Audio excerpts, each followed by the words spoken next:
Hello, കഴിഞ്ഞ ദിവസം ചെയ്ത വീഡിയോയുടെ പാർട്ട് 2 ആണ് ഇന്ന് കാണാൻ പോകുന്നത്. കഴിഞ്ഞ ദിവസം നമ്മൾ ഇതുപോലെ 2 പീസായിട്ട് ഫ്രണ്ടിലത്തെ പോർഷൻ കട്ട് ചെയ്ത് വെച്ചിട്ടുണ്ടായിരുന്നു. അപ്പം നമ്മൾ അതിങ്ങനെ ഒന്ന് പേൾ പിന്ന് വെച്ച് സെറ്റ് ചെയ്ത് കൊടുക്കണമേ. നമുക്ക് വരേണ്ട രീതിയിൽ നമ്മളതൊന്ന് ഇതുപോലെ ഒന്ന് സെറ്റ് ചെയ്തെടുക്കണം. നമ്മൾ ആ പാറ്റേണിൻ്റെ രൂപത്തിലേക്ക് ഇതുപോലെ ഒന്ന് സെറ്റ് ചെയ്തെടുത്തിട്ടുണ്ട്. അപ്പോൾ ഇവിടെ ഞാൻ പേൾ പിന്ന് വെച്ച് സെക്യൂറാക്കി കൊടുത്തിട്ടുണ്ട്. ഇനി നമുക്കിതൊന്ന് ജസ്റ്റ് ഒന്ന് തയ്ച്ചെടുക്കാം, ഒന്ന് ജോയിൻ്റ് ആക്കി എടുക്കാൻ വേണ്ടി. അപ്പോൾ ആദ്യം തന്നെ ഞാനൊരു വലിയ കാണിയിലിട്ടിട്ടാണ് ഞാൻ സ്റ്റിച്ച് ചെയ്തെടുക്കുന്നത്. അപ്പോൾ നമ്മളിതാ കറക്റ്റായിട്ട് തന്നെ ഇതുപോലെ ഒന്ന് ജോയിൻ്റ് ചെയ്തെടുത്തിട്ടുണ്ട്. ഇനി അതൊന്ന് സെക്യൂർ ആക്കി വെക്കാൻ വേണ്ടി നമ്മൾ ചെറിയ കാണിയിലിട്ടിട്ട് ഒന്നുകൂടി ഒന്ന് സ്റ്റിച്ച് ചെയ്തെടുക്കുവാണ് അതിൻ്റെ പുറത്തുകൂടി. ഇനി ഇതിനകത്തായിട്ട് ഇതുപോലെ ആ ഒരു എക്സസ് വരുന്ന പീസ് നമ്മൾ ഒന്ന് കട്ട് ചെയ്ത് മാറ്റണമേ. അപ്പോൾ ഇത് ആ ഒരു റോങ് സൈഡിൽ വന്ന പീസാണ്, എക്സസ് വരുന്നതാണ്. നമ്മളതൊന്ന് ശരിയായിട്ടൊന്ന് കട്ട് ചെയ്ത് മാറ്റണം. പിന്നെ കട്ട് ചെയ്യുമ്പോൾ ഇതിനടിയിലുള്ള നമ്മുടെ ആ ഒരു മെയിൻ ക്ലോത്ത് കട്ടായി പോവാതെ നോക്കണമേ. അതുകൊണ്ട് സൂക്ഷിച്ച് വേണം ഇത് കട്ട് ചെയ്തെടുക്കാൻ വേണ്ടിയിട്ട്. അപ്പോൾ അതാ നമ്മളിതുപോലെ കട്ട് ചെയ്ത് മാറ്റുന്നുണ്ട്. ഇനി ഞാൻ ഇതിൻ്റെ ആ ഒരു നെക്കാണ് സ്റ്റിച്ച് ചെയ്യാൻ പോകുന്നത്. അപ്പോൾ നമ്മൾ ഓൾറെഡി കട്ട് ചെയ്ത് വെച്ചിട്ടുണ്ടായിരുന്ന നെക്ക്, അപ്പോൾ അത് ഇതുപോലെ ക്യാൻവാസിന് പുറത്തേക്ക് വെച്ചിട്ട് നമ്മളൊന്ന് സ്റ്റിച്ച് ചെയ്തെടുക്കുവാണ്. അപ്പോൾ ഇതൊക്കെ ഞാൻ ഒരുപാട് തവണ കാണിച്ചിട്ടുള്ളതാണ്, അപ്പോൾ അതുകൊണ്ടാണ് ഇത്രയും ഫാസ്റ്റായിട്ട് ഇടുന്നത്. അത്ര നല്ല എക്സ്പീരിയൻസ് നല്ല ഇച്ചിരി ഉള്ളവർക്കാണെങ്കിൽ മാത്രം ഈ ഒരു മെത്തേഡിൽ സ്റ്റിച്ച് ആക്കിയാൽ മതി. അതല്ലാന്നുണ്ടെങ്കിൽ എൻ്റെ കഴുത്ത് മലന്ന് പോവുകയൊക്കെ ചെയ്യും നമ്മൾ ഈ ക്യാൻവാസ് ഇങ്ങനെ പിടിപ്പിക്കുമ്പോഴേ. അത്യാവശ്യം കുഴപ്പമില്ലാതെ തയ്ക്കുന്നവർക്കാണെങ്കിൽ ഇത് ഈ മെത്തേഡിൽ എളുപ്പം തയ്ച്ചൊക്കെ മാറ്റാം. എന്നിട്ട് നമ്മൾ തേക്കുന്ന സമയമൊക്കെ നമുക്ക് ലാഭിക്കാവേ. അപ്പോൾ എന്നിട്ട് ഇതിനകത്ത് എക്സസ് വരുന്ന ക്യാൻവാസ് നമ്മൾ ഇതുപോലെ ഒന്ന് കട്ട് ചെയ്ത് മാറ്റുന്നുണ്ട്. അതുപോലെ തന്നെ അകത്തും ഇതുപോലെ എക്സസ് വരുന്ന പീസ് നമ്മളൊന്ന് കട്ട് ചെയ്ത് മാറ്റുന്നുണ്ട്. ഇനി നമുക്ക് ഈ നെക്ക് ഫിനിഷ് ചെയ്യാൻ വേണ്ടിയിട്ട് ഇതുപോലൊരു മെറ്റീരിയൽ വേണം. അപ്പോൾ ഞാനൊരു ആ ഒരു മെയിൻ ക്ലോത്തിൻ്റെ അതേപോലെ വന്നിട്ടുള്ളൊരു ക്ലോത്ത് ഞാൻ എടുത്തിട്ടുണ്ട്. അപ്പോൾ ഇതിന് നമുക്ക് വീതി പോരാ. അപ്പം നമുക്ക് ഇതിൻ്റെ ഒരു സൈഡ് കൂടി ഒന്ന് തയ്ച്ചിട്ട് ആ ഒരു രീതിയിലേക്ക് ആക്കി എടുക്കാതെ ഞാൻ 2 പീസ് തമ്മിലൊന്ന് ജോയിൻ ചെയ്തെടുക്കുന്നുണ്ട്. ഈ ഒരു പീസ് വെച്ചിട്ടാണ് നമ്മൾ ഫ്രണ്ട് കഴുത്തും അതുപോലെ ബാക്കിലത്തെ കഴുത്തും സ്റ്റിച്ച് ചെയ്യാൻ പോകുന്നത്. ആദ്യം തന്നെ നമുക്ക് ആ ഒരു ഫ്രണ്ടിലത്തെ നെക്ക് ഇതിനകത്തോട്ട് വെച്ചിട്ടൊന്ന് നല്ല വശം ചേർത്ത് വെച്ചിട്ടൊന്ന് അടിച്ചെടുക്കാവേ. ഞാൻ വീഡിയോയിൽ കാണിക്കുമ്പോൾ നിങ്ങൾക്കത് കാണുമ്പം മനസ്സിലാവുന്നുണ്ടായിരിക്കും ആദ്യമായിട്ട് കാണുന്നവർക്ക്. ഇത് തയ്ക്കുമ്പോൾ നമ്മൾ ശ്രദ്ധിക്കേണ്ട കാര്യം നടുഭാഗം വരുമ്പോഴേക്കും ഒന്ന് കുത്തി നിർത്തിയിട്ട് വേണം നമ്മൾ ആ ഒരു അതർ സൈഡിലേക്ക് നമ്മളൊന്ന് തയ്ച്ചെടുക്കാൻ. അല്ലാന്നുണ്ടെങ്കിൽ ആ കഴുത്തിൻ്റെ ആ ഷേപ്പ് അങ്ങ് മാറിപ്പോവേ. ആ എഡ്ജുകളൊക്കെ കറക്റ്റായിട്ട് വരാൻ നമ്മളൊന്ന് നിർത്തിയിട്ട് വേണം അവിടെ ഒന്ന് സ്റ്റിച്ചാക്കി എടുക്കാൻ. ഇനി നമുക്ക് ഇതിൽ ആ ഒരു എക്സസ് വരുന്ന പീസുകളൊക്കെ ഒന്ന് കട്ട് ചെയ്ത് മാറ്റാം. ഞാൻ ഈ വീഡിയോയിൽ കാണിക്കുന്ന പോലെ നല്ല നീറ്റായിട്ടൊന്ന് കട്ട് ചെയ്ത് മാറ്റണം. എന്നിട്ട് ഇതിൻ്റെ ഓരോ കട്ട് നമുക്കിവിടെ ഇങ്ങനെ കൊടുക്കാവേ. ആ ഒരു എഡ്ജൊക്കെ നല്ല ഷാർപ്പായിട്ട് വരാൻ വേണ്ടി നമുക്കവിടെ നല്ല ഫിനിഷിങ്ങിൽ കിട്ടാൻ വേണ്ടി നമുക്കിതുപോലെ ഓരോ കട്ടിങ് ചെയ്ത് കൊടുക്കാം. എന്നിട്ട് ഇതുപോലെ അകത്തേക്ക് പോകുന്ന ആ ഒരു ക്ലോത്തിൽ നമുക്കൊന്ന് പതിച്ചടിച്ചെടുക്കണമേ.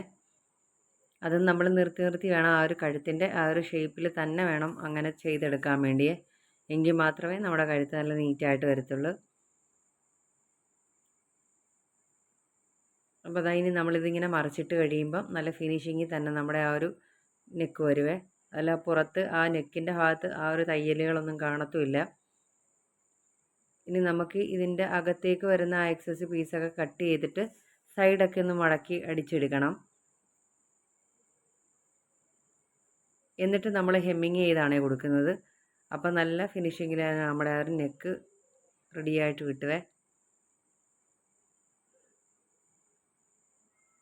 ഈ അരിയൊക്കെ നമുക്കൊന്ന് തയ്ച്ചെടുത്തിട്ട് അകത്തേക്ക് വെച്ച് ഹെമ്മിങ് ചെയ്ത് കൊടുത്താൽ മതി. ഇപ്പോൾ ഇതാ നമ്മുടെ കഴുത്ത് റെഡിയായി. ഇനി നമുക്ക് ബാക്കിലത്തെ ആ ഒരു നെക്കാണ് പിടിപ്പിക്കേണ്ടത്. അതും ഇപ്പം നമ്മൾ ചെയ്തതുപോലെ തന്നെ ആ സെയിം രീതിയിൽ തന്നെ ആ ഒരു ക്യാൻവാസ് പിടിപ്പിക്കുന്നില്ലെന്ന് മാത്രമേ ഉള്ളൂ. അതുപോലെ തന്നെയാണ് ഇതും ചെയ്തെടുക്കുന്നത്. ഇതിലും അകത്തെ പീസിലാണ് നമ്മൾ ആ ഒരു പതിച്ചടിച്ചെടുത്തത്. പിന്നെ ഇതിനകത്ത് എക്സ്ട്രാ നമ്മൾ ആ ഒരു ലേബലും കൂടെ ആഡ് ചെയ്യുന്നുണ്ട്. നമ്മുടെ ആ ഒരു ലേബലാണ് ഇതിനകത്ത് കൊടുത്തിട്ടുള്ളത്. അത് ഞാനിവിടെ ഈ ആ ഒരു വെച്ച് തയ്ച്ച പീസിനകത്തേക്കാണ് ഇതുപോലെ അകത്ത് പോകാൻ വേണ്ടിയിട്ട് ഒന്ന് തയ്ച്ചെടുത്തത്. എന്നിട്ട് അകത്ത് വരുന്ന ആ പീസിൻ്റെ സൈഡ് വശങ്ങളെല്ലാം നമ്മൾ ഇതുപോലെ ഒന്ന് തയ്ച്ചെടുത്തിട്ട് പിന്നെ നമ്മൾ ഷോൾഡറാണ് ജോയിൻ്റ് ചെയ്യുന്നത്. ഷോൾഡറും നമ്മൾ ആ ഒരു ഇൻവിസിബിൾ പോലെ വരുന്ന രീതിയിലാണ് ചെയ്യുന്നത്. എന്നിട്ട് ഇതാ ഈ ബാക്കിലത്തെ പീസ് എന്നിട്ടാണ് അവിടെ ഒന്ന് നമ്മൾ പതിച്ചടിച്ച് സ്റ്റിച്ച് ചെയ്ത് വെക്കുന്നത്.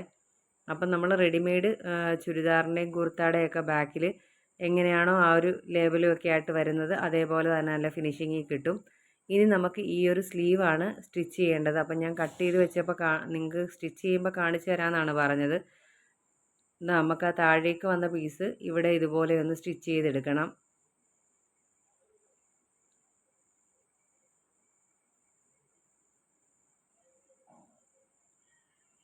പിന്നെ നമ്മളിതൊന്ന് പതിച്ചടിച്ചെടുക്കുന്നുണ്ട്. അത് അടിയിലേക്ക് വരുന്ന പീസിലാണ് നമ്മൾ പതിച്ചടിച്ചെടുത്തത്. ഇനി അത് ഇതുപോലെ അകത്തേക്ക് മടക്കി വെച്ച് തയ്ച്ചു കഴിഞ്ഞാൽ നമ്മുടെ സ്ലീവ് റെഡിയാവും. പിന്നെ അതിൻ്റെ ലെങ്ത്തൊക്കെ നമ്മൾ അന്നേരം ചെക്ക് ചെയ്തിട്ട് വേണം ഇത് സ്റ്റിച്ച് ആക്കാൻ.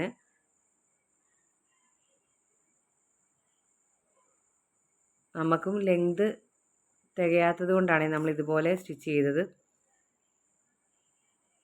പിന്നെ ഇതാ കൈക്കുഴി വരുന്ന ഭാഗത്തേക്ക് നമ്മൾ ഇതുപോലെ ഓരോ പീസുകൾ ജോയിൻ്റ് ആക്കുന്നുണ്ട്. ഇൻ കേസ് തികയാതെ വന്നു കഴിഞ്ഞാൽ അന്നേരം ഏപ്പ് പിടിപ്പിക്കുന്നത് പാടായതുകൊണ്ട് നമ്മൾ ഇപ്പം കൈ സ്റ്റിച്ച് ചെയ്ത് വെക്കുമ്പോൾ തന്നെ ഇതുപോലെ ഓരോ പീസ് വെച്ച് രണ്ട് സൈഡിലും ഇതുപോലെ ഒന്ന് തയ്ച്ചെടുക്കുന്നുണ്ട്. ഇത്രയേ ഉള്ളൂ, നമ്മുടെ ആ ഒരു സ്ലീവിൻ്റെ കാര്യവും കഴിഞ്ഞു. സ്ലീവ് റെഡി ആയിട്ടുണ്ട്. ഇനി നമുക്കിത് നമ്മുടെ ആ ഒരു ബോഡി പാർട്ടിലേക്ക് വെച്ച് ചേർത്താൽ മതിയേ.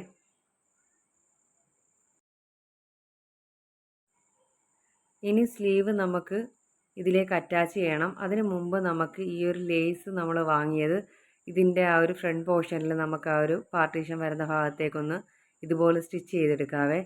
അപ്പോൾ വൺ സൈഡാണ് ഞാനിത് വെച്ച് കൊടുക്കുന്നത്. പിന്നെ ഇത് സ്റ്റിച്ച് ചെയ്ത് കഴിഞ്ഞ് ഞാൻ കസ്റ്റമറിന് പിക്ചർ ഇട്ട് കൊടുത്തപ്പോൾ അവർക്ക് ഈ ഒരു ലേസ് അങ്ങോട്ട് താല്പര്യമില്ലായിരുന്നു. പിന്നെ ഞാനിത് മാറ്റിയിട്ട് വേറൊരു ലേസ് വെക്കാമെന്നാണ് വിചാരിച്ചിരിക്കുന്നത്. അപ്പം നിങ്ങൾക്കിത് ഇഷ്ടപ്പെട്ടോ എന്നുള്ളത് ഇതിൻ്റെ ഫൈനൽ ലുക്ക് കണ്ടിട്ട് പറയണേ, ഈ ഒരു ലേസ് എങ്ങനെയുണ്ടെന്നുള്ളത്. ഇതൊരു കോട്ടൺ ലേസ് ആയിരുന്നു ഞാനിതിൽ വെച്ചിട്ടുണ്ടായിരുന്നത്. ആദ്യം നമ്മൾ ഒരു വലിയ കാണിയിലിട്ടൊന്ന് സ്റ്റിച്ച് ആക്കിയിട്ട് രണ്ടാമതാണ് ഇതൊന്ന് ഫിക്സ് ആക്കി കൊടുത്തത്. ഇനിയാണ് നമ്മളിതിൻ്റെ സ്ലീവിൻ്റെ എൻഡിലും ഇതുപോലെ ആ ഒരു ലേസ് അറ്റാച്ച് ചെയ്യുന്നുണ്ട്. പിന്നെ ഇതാ നമ്മളിതൊന്ന് കൂട്ടി തയ്ച്ചെടുക്കുന്നുണ്ട്. ഷേപ്പൊക്കെ മാർക്ക് ചെയ്തിട്ട് നമ്മൾ ഇത് സൈഡ് സ്ലിറ്റ് വരുന്ന ഒരു ടോപ്പാണ്. അപ്പം അതുപോലെ ഒന്ന് സ്റ്റിച്ച് ആക്കി എടുക്കുന്നുണ്ട്.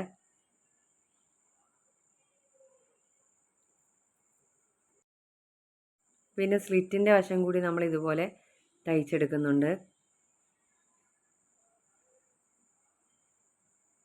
ലൈനിങ് ഇടാതെ ചെയ്യുന്നത് കൊണ്ട് തന്നെ അതൊക്കെ നല്ല സിമ്പിളായിട്ട് നമുക്ക് ചെയ്തെടുക്കാൻ പറ്റിയിട്ടുണ്ടായിരുന്നേ.